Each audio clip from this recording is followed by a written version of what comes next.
अस्सलाम वालेकुम नाज़रीन, welcome back to Jahan Pakistan, welcome back to another vlog. नाज़रीन, जैसा कि आप लोग जानते हैं कि पाकिस्तान को गलत बोलने के लिए, डिग्रेड करने के लिए पूरी दुनिया के हर मुल्क हर वक्त तैयार रहता है कि कहाँ पाकिस्तान छोटी सी गलती करे और पाकिस्तान को पकड़ा जाए। दूसरी तरफ पाकिस्तान इस वक्त पूरे दुनिया में आउटशाइन कर रहा है। Yes, Pakistan being a silent power broker, Pakistan being a mediator, it's a shut up call for all over the world, all countries के पाकिस्तान किस तरह एक बहुत मेन कैरेक्टर, एक बहुत मेजर फैक्टर बना हुआ है। अब वो एक पिवट नहीं बल्कि एक मेन कैरेक्टर है जो कि इस वॉर को रोक भी सकता है। और मज़े की बात यह है कि इस वॉर को रोकने से सिर्फ पीस नहीं आएगा, बल्कि इस वॉर को रोकने से बड़े मसले हल हो जाएंगे कि आपके ग्लोबल क्राइसिस, आपके इकोनॉमिक सर्वाइवल क्राइसिस, जिससे सिर्फ पाकिस्तान नहीं बल्कि पूरी दुनिया का हर मुल्क कहीं ना कहीं सफ़र कर रहा है। जी नाज़रीन, पाकिस्तान के पास वो ताकत आ चुकी है, हमेशा से थी, लेकिन पाकिस्तान की, हमारी गवर्नमेंट की, हमारे हर फैक्टर फिगर की एक अच्छी बात यह है कि हमने वक्त के साथ साथ एक दिमाग लगाने के साथ साथ कुछ जज्बाती फ़ैसला नहीं किया, बल्कि सही वक्त पर सही फ़ैसला किया कि आज पाकिस्तान को इस काबिल समझा जा रहा है उस चीज़ के लिए जो कि मिडिल ईस्ट के किसी भी मुल्क में नहीं पाई जाती है। अब सवाल ये है कि पाकिस्तान मिडिल ईस्ट के बाकी मुल्कों से डिफरेंट कैसे है। सबसे पहले तो सबसे बड़ा क्राइसिस ये है हमारे पास कि स्टेट ऑफ हॉर्मज़ जो है, जिसको इस वक्त पूजा भी की जाए तो कम है, उसमें आने वाले क्राइसिस से पूरी दुनिया सफ़र कर रही है, क्योंकि कम से कम 20% ऑयल पूरी दुनिया का वहाँ से ट्रैवल करता है। तो हर मुल्क में कोई ना कोई किल्लत हो रही है, कोई ना कोई कहर पड़ रहा है। अब सवाल ये है कि पाकिस्तान क्या इतना स्ट्रॉन्ग सिर्फ अपनी न्यूक्लियर पावर की वजह से है, अपनी एटॉमिक पावर्स की वजह से है? जी नहीं, पाकिस्तान की पोजीशन इसलिए भी स्ट्रॉन्ग है क्योंकि उसके पास 3 फैक्टर हैं। अब वो 3 फैक्टर क्या हैं वो मैं आपको बताती जाती हूँ।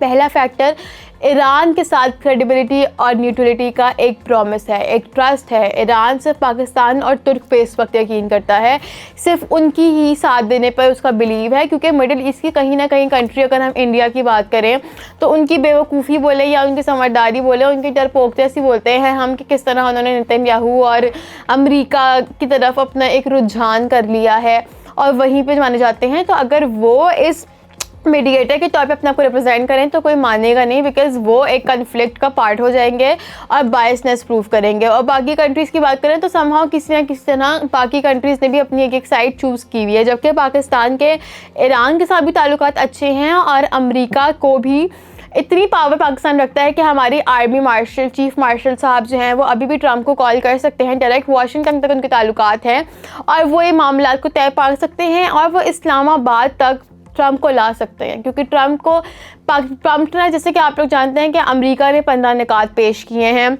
जिसमें से उनके कुछ जो मेजर फैक्टर्स हैं मैं आपको बता दूं कि रीजनल पुल बैक चाहिए उनको, न्यूक्लियर डोमिनेशन चाहिए, डोमिनेशन को ख़त्म करना चाहते हैं, स्ट्रैटेजी प्लानिंग पे थोड़ा सा ईरान की वो, मतलब अगर मैं आपको आसान लफ्ज़ों में समझाऊं तो अमेरिका ये चाहता है कि ईरान जो है ताकतवर रहे, पावर में रहे, लेकिन डोमिनेंस ना रहे, उस पर लाइक ख़तरा ना बने बाकी ममालिक के लिए ईरान की जो ताकत है। हालांकि ईरान के जो सिर्फ दो बेसिक उनकी जो डिमांड्स हैं वो ये हैं कि जो उनका इतना नुकसान हुआ, उनके जो सुप्रीम लीडर और जो उनकी शहादतें हुई, उनका तो आप दुख का हम अंदाज़ा नहीं लगा सकते हैं। अब वो बेशक चीज़ वापस भी नहीं की जा सकती, लेकिन ईरान के जो 2 बेसिक निकात हैं, 2 बेसिक कंडीशंस हैं वो ये हैं कि उनको उनका जितना भी नुकसान हुआ है, उनका इंफ्रास्ट्रक्चर का, उनकी इंडस्ट्रीज़ का, उनके मुल्क का, उस सब चीज़ों का उनको अजाला दिया जाए, उनको वो अमाउंट दी जाए। और दूसरा उनका सबसे मुझे लगता है कि एक इम्पॉर्टेंट उनका जो दूसरी डिमांड है वो ये है कि अमेरिका और इजराइल दोनों ममालिक इस चीज़ की श्योरिटी दें, इस चीज़ की गारंटी दें कि वो दोबारा ईरान पर हमला नहीं करेंगे। यही वो कंडीशन है जिस पर ईरान ने रुकने का फ़ैसला किया है। जी हाँ नाज़रीन, पाकिस्तान के बीइंग अ मीडिएटर, इस चीज़ की पावर तो पाकिस्तान के पास आ चुकी है और हम इस चीज़ को सराह ही सकते हैं। पाकिस्तान इस वक्त वो खिड़की बन चुका है कि जिसको अगर आप खोलेंगे नहीं तो हवा नहीं आएगी, वो कुंडी बन चुका है कि जब तक वो कुंडी हिलेगी नहीं तो दरवाज़ा नहीं खुलेगा। इस वक्त पाकिस्तान की ये पावर चल रही है। अब बात करते हैं हम कि तीसरी जो पाकिस्तान का खलीज के साथ हमारे ताल्लुकात हैं, सऊदी अरेबिया के साथ, वो भी पाकिस्तान के बहुत न्यूट्रल ताल्लुकात हैं। पाकिस्तान को न्यूक्लियर अम्ब्रेला प्रेजेंट किया जाता है सऊदी अरेबिया की तरफ से। सऊदी अरेबिया की तरफ से भी पाकिस्तान की पोजीशन बहुत क्लियर है। ईरान की क्रेडिबिलिटी अमेरिका से पाकिस्तान की सबसे बड़ी बात यह है कि किसी भी मौके पर पाकिस्तान ने इसराइल या अमेरिका के साथ कोई भी दिलजोई या ऐसा कोई पैगाम नहीं दिया जिससे इस चीज़ का प्रूव हो कि वो उनके साथ है। इसलिए भी ईरान का बहुत बेहतरीन भरोसा है। पाकिस्तान अब एक सिर्फ ब्रिज नहीं बल्कि एक न्यूट्रल स्टेट है, न्यूट्रल स्टेट भी है और न्यूक्लियर स्टेट भी है। अब पाकिस्तान सिर्फ एक मैसेज कैरियर नहीं बल्कि एक पावर ब्रोकर भी है।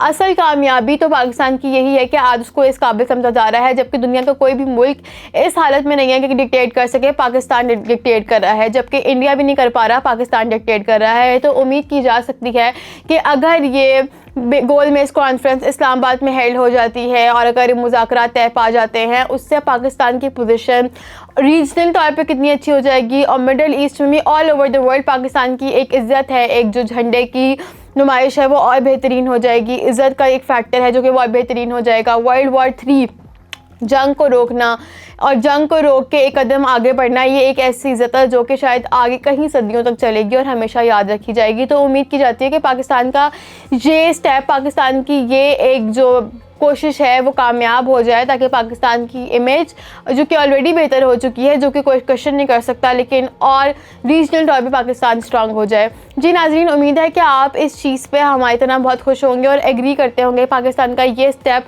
कितना फ़ायदेमंद साबित होगा हमारे लिए, आवाम के लिए और पूरी दुनिया में पाकिस्तान की पोजीशन के लिए। बहुत शुक्रिया हमारी वीडियो देखने का। कमेंट्स में हमने अपनी राय ज़रूर बताएं और वीडियो को लाइक शेयर सब्सक्राइब करें ताकि आप ऐसी मज़ीद इन्फॉर्मेटिव वीडियोस देख सकें। Thank you so much for watching. अल्लाह हाफ़िज़।